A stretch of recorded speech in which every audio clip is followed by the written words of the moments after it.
Hello बच्चों, let's see the question. The question is DNA fingerprinting involves identifying differences in some specific regions in DNA sequence called as.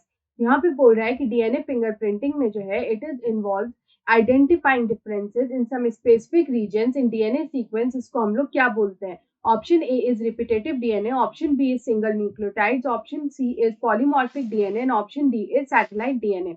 तो यहाँ पे हम सबसे पहले देखते हैं कि रिपीटेटिव डीएनए क्या होता है। तो हमारा जो रिपीटेटिव डीएनए है ये एक डीएनए सीक्वेंस होता है। ये एक तरह का डीएनए सीक्वेंस होता है और ये जो यहाँ पे डीएनए सीक्वेंस होता है ये यहाँ पे मल्टीपल टाइम्स रिपीट होता है। It is repeated multiple times. यहाँ पे हम लोग बोल सकते हैं ये जो डीएनए सीक्वेंस होता है ये यहाँ पे मल्टीपल टाइम्स रिपीट होता है। इट रिपीट्स मल्टीपल टाइम्स, उसको हम लोग बोलते हैं रिपीटेटिव डीएनए। उसके बाद हमारा नेक्स्ट आता है सिंगल न्यूक्लियोटाइड्स। तो यहाँ पे अगर हम लोग न्यूक्लियोटाइड्स की बात करें कि न्यूक्लियोटाइड्स क्या होता है, तो न्यूक्लियोटाइड्स होता है बिल्डिंग ब्लॉक्स ऑफ डीएनए।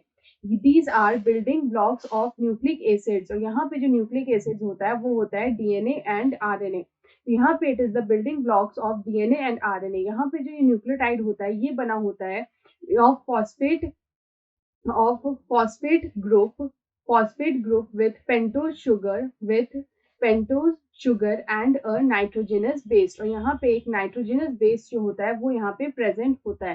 तो यहाँ पे इन तीनों का बना होता है ये न्यूक्लियोटाइड। उसके बाद नेक्स्ट आता है हमारा पॉलीमॉर्फिक डीएनए। तो यहाँ पे ये पॉलीमॉर्फिक डीएनए क्या होता है, अगर हम लोग इस पॉलीमॉर्फिक डीएनए की बात करें तो ये एक स्पेसिफिक डीएनए होता है। It is a specific DNA. ये जो स्पेसिफिक डीएनए होता है इसमें यहाँ पे मोर देन वन वेरिएंट जो होता है वो प्रेजेंट होता है। So we can say here more than one variant is present. More than one variant जो होता है वो यहाँ पे प्रेजेंट होता है।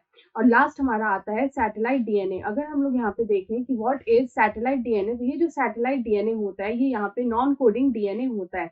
It is the non coding DNA. यहाँ पे किसी भी प्रोटीन को एनकोड नहीं करता है। तो यहाँ पे अगर हम इस क्वेश्चन का करेक्ट आंसर देखें तो हमसे बोला है कि DNA fingerprinting involves identifying differences in some specific regions in DNA sequence called as. तो उसको हम लोग बोलते हैं रिपीटेटिव डीएनए।